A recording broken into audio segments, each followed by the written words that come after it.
اهلا اهلا حبيباتي، ان شاء الله تكونوا بخير وتكونوا في افضل صحه وعافيه. ونقول لكم واش راكم؟ ان شاء الله تكونوا بخير. انا نقول لكم راني لاباس الحمد لله يا ربي. المهم قبل ما نبداو لا فيديو نتاعنا نقول لكم صلوا على سيدنا محمد وعلى اله وصحبه اجمعين. بما انه الدرس تاع اليوم، قبل ما ندخلوا للدرس تاع اليوم يعني الدرس الاول لتعليم الخياطه، واش راح نقول لكم؟ نقول لكم الناس اللي حطت لي تعليقات الايجابيه نقول لكم بارك الله فيكم، ربي يحفظكم ان شاء الله. والناس اللي دعات لي كذلك نقول لكم ربي يحفظكم. نتمنى من قلبي انكم يعني راح تكملوا معايا الدروس وراح تخرجوا منا، تخرجوا خياطات ماهرات. وبالنسبه للناس الغيورين، مانيش عارفه مانيش عارفه كيفاش نسميهم، هذوك اللي حطوا تعليقات سلبيه، انا هنايا واش نقول لهم؟ نقول لهم انا تعليقكم ما يحطمنيش، بالعكس تعليقاتكم السلبيه هي اللي تخليني نزيد نستمر، لانه انا عندي هدف. الهدف تاعي هو اني نكمل مع المبتدئين وان شاء الله يخرجوا خياطات. وعندي هدف واحد اخر، الهدف تاعي لتحقيق حلمي. يعني لازم باش تحقق الحلم تاعك لازم يكون عندك اعداء. هكا كي يكون عندك اعداء انك تكملي وتستمري باش تحققي الحلم تاعك. بصح اذا ما لقيتيش الاعداء يعني ما راحش تحققي الحلم تاعك. لانه التعليقات السلبيه، كي تشوفيهم تعليقات سلبيه، كي تقراي هذوك التعليقات يعني بيهم تزيدي تكملي للقدام، يعني بيهم تستمري. انا نقول لكم الناس اللي حطت لي تعليقات سلبيه، هذا هو التعليق تاعكم مثلا، هذا هو التعليق تاعكم. انا من الناس هذوك اللي ما يهتموش بالتعليقات السلبيه، انا من الناس هذوك اللي يعفسوا على التعليقات السلبيه ويزيدوا يقدموا للقدام باش يكملوا الحلم تاعهم. بصح واش راح نقول لكم؟ نقول لكم الله يهديكم. والتعليقات السلبيه انا تاعكم ما حطمتنيش، بكم انا استمر، بكم انا نزيد لقدام. نقول لكم ربي معاكم ان شاء الله. وهنايا واش راح نقول لكم؟ نقول لكم تعليقات كذلك. كل واحد واش راه يقول لي، كاين اللي يقول لي بلي بداي لنا قنادر قبل العيد، كل واحد يقول لي ديري لنا قندوره ام دبل اكس ال. انا هنايا ما نقدرش يعني نكمل لكم نحط لكم القنادر مفصلين ولا مخيطين يعني وانتم ما زلتوا حتى ما تمشوا الماشينه. فهمتوني حبيباتي؟ يعني معناتها مش تتعلمي خياطه لازم تتعلمي في صالة هي الأولى، بالعكس لازم على الأقل تعرفي كيفاش تمشي الماشينة. يعني كي يقولك الخياطة مش معناتها تروحي تفصلي تروحي تخيطي وانتي ما تعرفيش تمشي الماشينة. فهمتوني حبيباتي؟ انا هنايا راني نقول لكم مشوا الماشينه. المهم التعليقات اللي خلاو لي دعوات، نقول لكم ربي يحفظكم. كل وحده واش قالت لي يجعلها في ميزان حسناتك، يجعلها في ميزان حسنات والديك، ربي يحفظك، ربي يرزقك. انا هنايا نقول لكم نتوما تاني ربي يحفظكم. وانا هنايا اعطيتكم معلومات من قلبي، يعني اعطيتها لكم من قلبي. انا مادامني ديسيديت اني نعلم المبتدئين، ديسيديت اني نمد لكم كامل واش عندي، يعني ما نبخلكم بحتى حاجه. نتمنى هذا الحاجه اللي راني ندير فيها نلقاها عند ربي سبحانه. هذا ما كان. المهم واش كنت رايحه نقول لكم؟ المهم نبداو في اول درس. كما راكم تشوفوا كما قلت لكم، يعني اللي باغيه تتعلم الخياطه مش لازم تدخل ديريكت للصاله.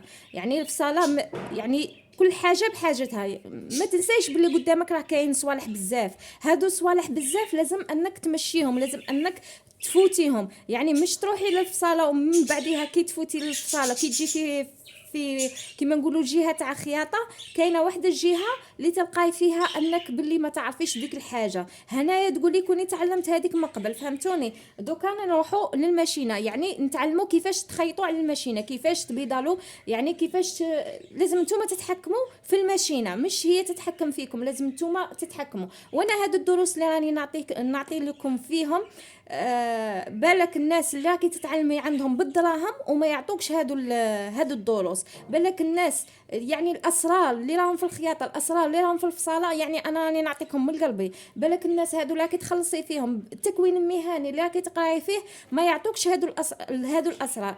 انا وعدت نفسي اني كي نعلمكم كل حاجه نعطيها لكم، يعني كل حاجه نعرفها نعطيها لكم، ما نبخلكم في حتى حاجه. وانتم ادعوا لي بدعوه الخير. هذا ما كان. ونقول لكم بارطاجيو قناتي، انا ماذا بيا تاني قناتي تطلع بكم تطلع، يعني اذا انتم ما عاونتونيش في البارطاج تاني كذلك قناتي ما راحش تطلع، يعني راح تبقى غير هي وانا ما نستمرش كما قالك ما نشجعش. المهم نقول لكم اللي شاهدت الفيديو تاعي لاول مره نقولها، اذا كنت خفيفه ظريفه على قلبك ديري لي جام واشتراك في القناه، وانتم ما تنساوش ديروا لي جام وبارطاجيو القناه. ندخلوا الاول درس كما راكم تشوفوا هنا. واش راح نديروا؟ اول درس راح نديروا بالمسطره البنات. شوفوا لازم تتعلموا تخيطوا في الماشينه، ديروا خط مستقيم، يعني تجيبوا اي حاجه، فهمتوني بنات؟ هنايا تجيبوا اي حاجه، يعني جيبوا لا فيزلين ولا قماش الا عندكم قماش. انا ننصحكم ما تبداوش بالقماش، يعني ما تشروش قماشات وتضيعوا دراهمكم في الباطل. اشروا لا فيزلين ولا جيبوا مثلا كراسه. هذه كراسه، يعني جيبوا ورقه منها، يعني ورقه من الكراسه وسطروا وخدموا. لازم تعودوا انكم تخدموا بنات. شوفوا اول حاجه واش راح نديروا، راح نتبعوا هذا المستقيم. صاي تعلموا كيفاش تخيطوا. حاجه الاولى البوان داري، ادي الماشينه وعاودي رجعيها. شوفوا ها، يعني ديتها وعاود رجعتها. تبعوا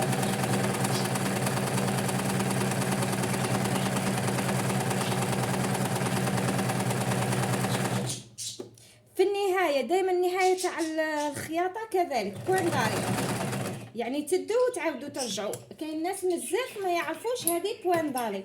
لازم تدي الخيط وتعاود، يعني الصباطه تاعك هذه الرجل لازم تروح وتعاود ترجع. فهمتوني؟ ها لازم تتعودي، مش تديري خط تقولي تعلمت، لازم تديري خط وزاوج مرارا وتكرارا. هذه هي لازم تخرجيها مستقيمه. كي تخرجيها مستقيمه ما تخرجيش على هذاك القلم. نقولوا هنايا سي بون راكي تعلمتي شويه، يعني ماشي بزاف بصح شويه. المهم كذلك واش رايحين نديروا هكا مثلا، نديروا هذا الشكل، يعني هذا الشكل رايحين نتعلموا عليه. هذا هو الشكل اللي رايحين نتعلموا عليه. ها هنا واش رايحين كيما قلت لكم بوان داري. بما انه انا راني نعلم فيكم ما راحش ندير بوان داري، بصح نتوما ديروا بوان داري. شوفوا هنايا رايحين نديها، يعني نتبع المستقيم كي نوصل للحافه هنايا، يعني في هذا القنت. واش رايحين نديروا كي نوصل للقنت؟ رايحين نهبط الرجل، يعني نخلوا الرجل كيما راهي. رايحين نهبط الابره ونطلعوا الرجل، خلوا الابره تحت وطلعوا الرجل، وساعدوا روحكم انكم ديروا هذا هو القماش، ما ديروهش كاغط. يعني مثلا نحسبوا هذا القماش وتساعدوا يديكم انكم تدوروا الماشينه، يعني تدوروا الكاغط هذاك، يعني هذاك القماش يدور. مثلا نهبط الرجل ونزيد نكمل كي نوصل للقنت. ها وصلت للقنت نخلي الابره ما نطلعهاش، نطلع الرجل ونعاون روحي بيدي ندور القماش ونزيد نكمل.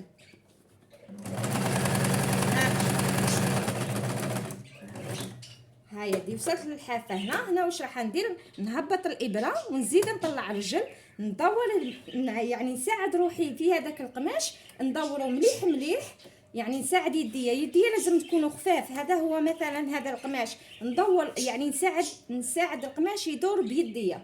ها ونزيد نكمل. هاني وصلت للحواف. ها نهبط الابره ونطلع الرجل وندور الكتان مثلا ولا الورقه اللي راكم تخدموا فيها، يعني تتعودي مثلا. ها هنايا كملت. لازم تتعودي على هذه، لازم تديري خطوط، لازم تتمشي بها في الماشينه باش تتعلمي. هذه هي، هذا هما النص. يعني راح نعطيكم اشكال وانواع في الخطوط، يعني مش تخدمي هذه مره وهذه مره تقولي تعلمت الماشينه. يعني الماكينه لازم تتعلميها مليح مليح باش كي تبداي تفصلي في القماش وتبداي تخيطي لازم تكوني عارفه الخياطه تاعك، كما يقولوا تكوني محترفه. كذلك ديروا اشكال من عندكم، ديروا هكا، تبعوا هذا الشكل مثلا، ديروا هكا، تبعوا يعني هادو ديروهم بالمسطره باش الخط يكون باش الخط يكون مستقيم باش ما تعوجش معاه لازم تجيبوها كذلك. يعني هذا هو القنت اللي تحطوا الابره وتطلعوا الرجل وتساعدوا رواحكم بيديكم. هذه هي، هذا هما الاشكال اللي تخدموا بهم وتعاونوا رواحكم. هكا تتعودوا على الماشينه، هكا تتعلموا مليح في الماشينه، هكا تولوا تخيطوا غايه الغايه. فهمتوني حبيباتي؟ هنايا واش رايحين ديروا مرارا وتكرارا هذه الاشكال، رايحين كامل تخدموهم مرارا وتكرارا ان شاء الله باذن الله. هذا الدرس يتطبق البنات، هذا الدرس يتطبق اللي راهم باغيين يتعلموا. مش معناتها تقول لك سيبو شتي بعينيا سيبو راني تعلمت. هذا لازم يتطبق، مش يعني شتي بعينيك وخلاص، لازم التطبيق. اذا راكي باغيه توصلي للحلم تاعك لازم التطبيق. وهذه الدروس راحين ما يعطوها لكمش، راحين يدخلوا لكم. مثلا تروحي عند وحده تعلمك ولا تروحي للتكوين ما راحش يعلموكم في هذه، يعطوك ديريكت الكتان ويقول لك هيا خيطي. ادعوا لي بدعوه الخير راني نعطيكم من قلبي. يعني انا اصلا هادو الدروس ما تعلمتهمش. يعني انا كي رحت بديت نتعلم خياطه عطاتني الماشينه وما عطاتها ليش. علمتنا في الصاله وعلمتنا خياطه. سيبو تعلمي في دارك. هذه هي. انا بديت لكم يعني الخطوه الاولى كيفاش تبداو، يعني عطيتكم الخطوه الاولى كيفاش تبداو. على بالي بلي الفيديو جا طويل بصح انا ماذا بيا تستفادوا، ماذا بيا تدخلوا الهضره في رسالكم. مازال الدروس واحده اخرى رايحين نطلقوا ليها ان شاء الله، ورايحين كما قال لك تخرجوا كامل محترفات. على حسب ما قريت التعاليق كل وحده تقول لك انا عندي ماكينه ما نعرفش نمشيها، وحده تقول لك انا حلمي اني نكون خياطه ماهره ان شاء الله نكمل معاك حتى نخرج خياطه ماهره، وحده تقول لك نخاف من المقص، وحده تقول لك. على هذا طرقت اني ندير لكم دروس. هادو هما الدروس ان شاء الله بربي. هادو الدروس اللي حابه تتعلم تكمل معايا تشري ماشينه. انا ننصحكم تشروا ماكينه يعني غير تاع الفريزه كما قال لك بسومه رخيصه. هذيك تاع الفريزه تقدروا ديروا بهم مشاريع، يعني مشاريع. حتى انا هذه تاع الفريزه بها راني نخيط، مش شرط تكون عندكم ماكينه كبيره. فهمتوني حبيباتي؟ هذه هي. وننصحكم ديروا يعني تبداو كدرس اولي، تبداو تروحوا عند اللوازم الخياطه تشروا هذا لافيزلين يدير 10,000 للمتر. كل ولايه وكيفاش يدير. كاين 5,000 كاين 6,000. شنو متوسط عادي وبداو ديروا خطوط وتتعلموا خياطه. اللي ما عندها شيء مقدور باش تشري حتى 10,000 دير ورق يعني عادي، ورق عادي تخدم عليه، دير عليه خطوط وتخيط غير في الماكينه وتخيط تتعلم. انا هنايا وصلنا لنهايه الفيديو ونقول لكم اللي جربت يعني التطبيقات هادو بعد ما تكملوهم تصوروهم لي وتبحثوهم لي في المجموعه. يعني في المجموعه تاعي راح نخلي لكم الرابط في اول تعليق مثبت. الرابط تاعي راح نخليه لكم في اول تعليق مثبت. اللي ما تعرفش التعليق المثبت لما تشوفي الفيديو ادخلي للتعليق مثلا وين ما تجي تكتبي التعليق تما تلقاي اول تعليق تلقاي فيه رابط بالازرق. هذاك تضغطي عليه وديري طلب انضمام، اكيد راح نقبلك وندخلك للمجموعه. وكذلك اذا ما عرفتيش ديري قناه المستقبل راح نخلي لك لافوطو نتاعها في المنتدى، اكتبي قناه المستقبل سامي بولو وديري الطلب انضمام. ماذا بيا كامل تبحثوا لي تصاوير تاع التطبيقات تاعكم باش نطلقوا للدرس الثاني ان شاء الله. وهنا نقول لكم مع السلامه، اتهلاو في رواحكم. ما تنسوش تخلوا لي تعليقاتكم واسئلتكم في التعاليق، واللي ما صابت واش تكتب دير لي علم جزائري، نقبل العلم الجزائري يدير حاله في الكومنتات. نقول لكم في فيديو اخر ان شاء الله. تهلاو في رواحكم ومع السلامه.